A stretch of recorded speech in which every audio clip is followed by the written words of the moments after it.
وما خلقت الجن والإنس إلا ليعبدون.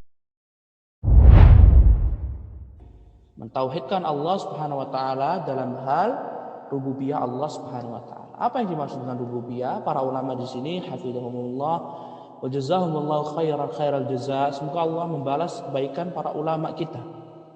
Mereka mengatakan tauhid uluhiyah, tauhid rububiyah adalah tauhidullah taala bi af'alihi.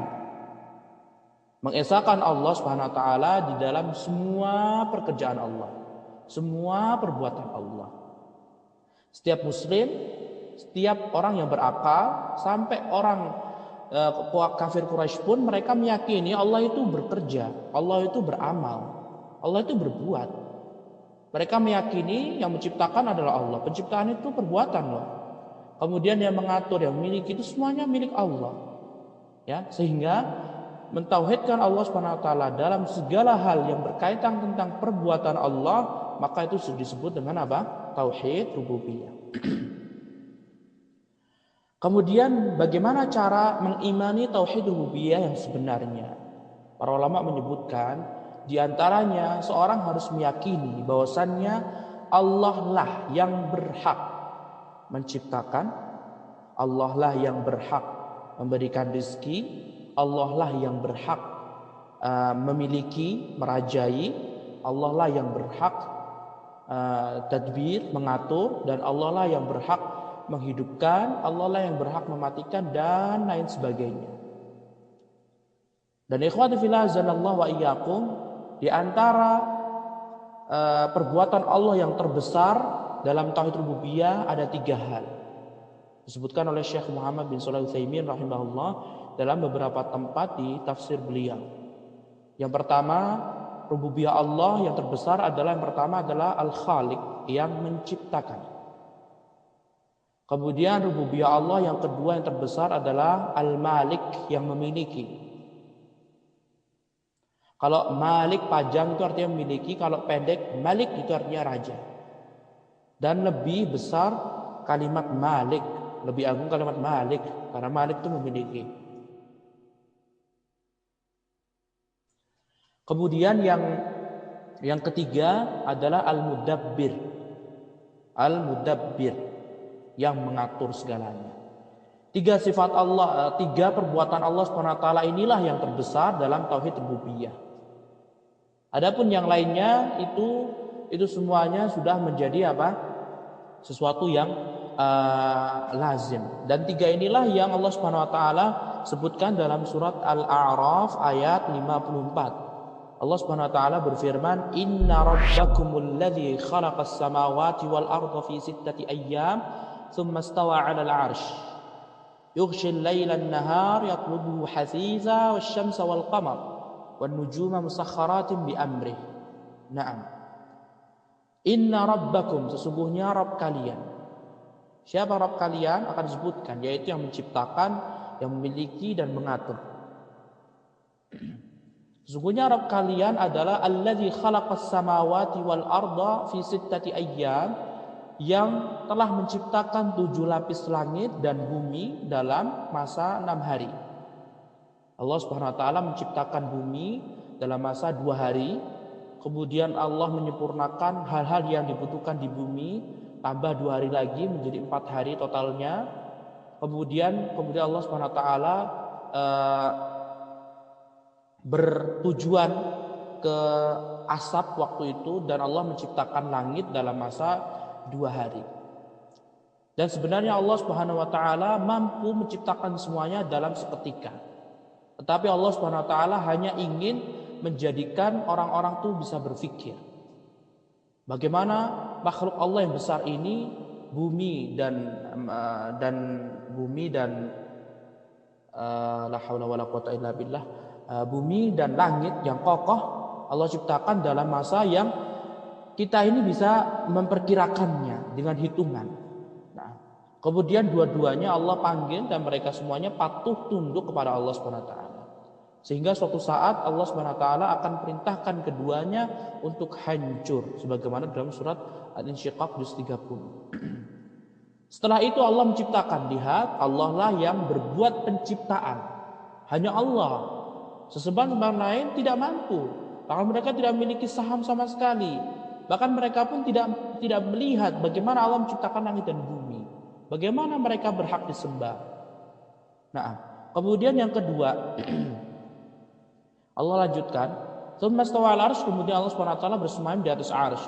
"Yughshil laila an-nahara yatlubuhu hatsiza", Allah Subhanahu wa taala menutupi malam dengan siang dan terus bersilih berganti dengan cepat sekali pergantiannya. Kemudian wasyamsa wal qamara, Allah lah yang menciptakan syams, matahari. Allah yang menciptakan qamar, bulan. Dan Allah Subhanahu wa taala yang menciptakan an-nujum, bintang-bintang. Semua asteroida yang lainnya, galaksi Bima Sakti yang lainnya, semuanya Allah yang menciptakan. Lihatlah, musakhkharatin bi amrih, semuanya teratur dengan izin Allah Subhanahu wa taala. Lihat. Siapa yang mengatur? Allah Subhanahu wa taala. Ini yang kedua. Ya, yang kedua bahwasanya sifat rububiyah Allah yang terbesar adalah apa? Yang mengatur segalanya. Ya, kemudian yang terakhir Allah mengatakan ala lahul khalqu wal amr. Ketahuilah bahwasanya hanya milik Allah Subhanahu wa taala semua penciptaan dan segala urusan.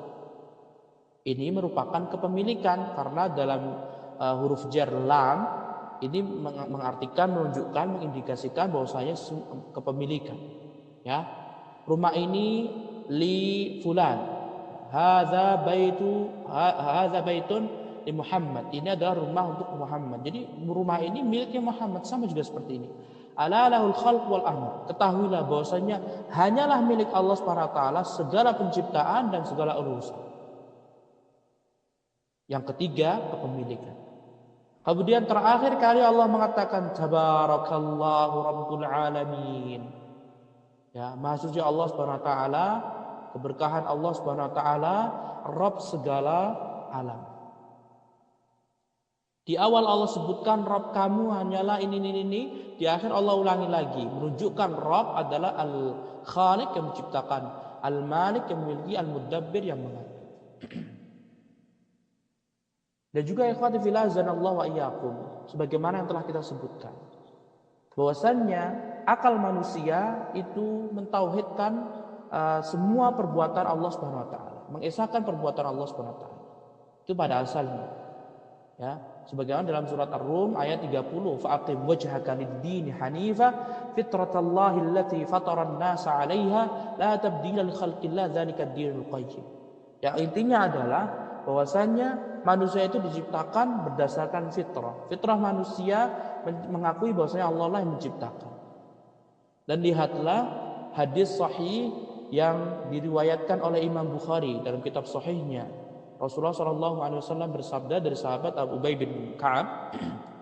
Rasulullah bersabda SAW, "Ma min mauludin", tidak ada yang terlahir, tidak ada bayi yang terlahir, yuladu illa 'alal fitrah, yang dilahirkan di muka bumi ini kecuali di atas fitrah, beragama yang tauhidkan Allah Subhanahu wa taala. Fa abawahu yuhawidanihi aw yunassiranihi aw yumajjisanihi, maka kedua orang tuanya lah, bapaknya, ibunya, kedua orang tuanya lah yang menjadikan anak tersebut menjadi Yahudi atau Nasrani atau Majusi. Itu sabda Rasulullah SAW dalam hadis yang sahih. Beliau berkata Rasulullah SAW berkata tidak memakai hawa nafsu. Lihatlah ikhwati fillah azanallahu wa iyyakum. Ya. Sebab rusaknya akidah seseorang adalah kedua orang tua dan lingkungan. Orang tua memiliki akal fikiran. Adapun anak kecil belum memiliki sama sekali. Orang tua bisa memilah-milah mana yang baik, mana yang buruk, sesuai dengan fitrah yang Allah telah berikan. Ketika orang tua tersebut beragama Yahudi, kemudian dia akan menjadikan keturunannya orang-orang Yahudi, dan seterusnya dari agama-agama yang lainnya. Kemudian ikhwati fillah azanallahu wa iyyakum, para ulama di sini mengatakan, mengomentari hadis tersebut, walam yakul yuslimanihi li'anna al-islam muwafiqun lil fitrah. Rasulullah SAW tidak menyebutkan kedua orang tuanya lah yang menjadikan dia Islam. Kenapa? Kenapa Rasulullah tidak mengatakan seperti itu? Karena Islam itu adalah agama fitrah, agama orang dari lahir. Sampai para ulama menyebutkan di antara kisah seorang yang tinggal di perkampungan yang jauh dari hiruk pikuk. Bertahun-tahun mereka tidak mengetahui sama sekali beribadah kepada Allah, tidak mengetahui tauhid rububiyah, tidak mengetahui ilmu agama apapun, teknologi tidak punya sama sekali. Ketika mereka terdapat musibah, maka seketika mereka ini yang tidak memiliki ilmu sama sekali, dengan fitrah mereka sudah menjadi orang dewasa, dengan fitrah mereka mengangkat kedua tangannya ke langit.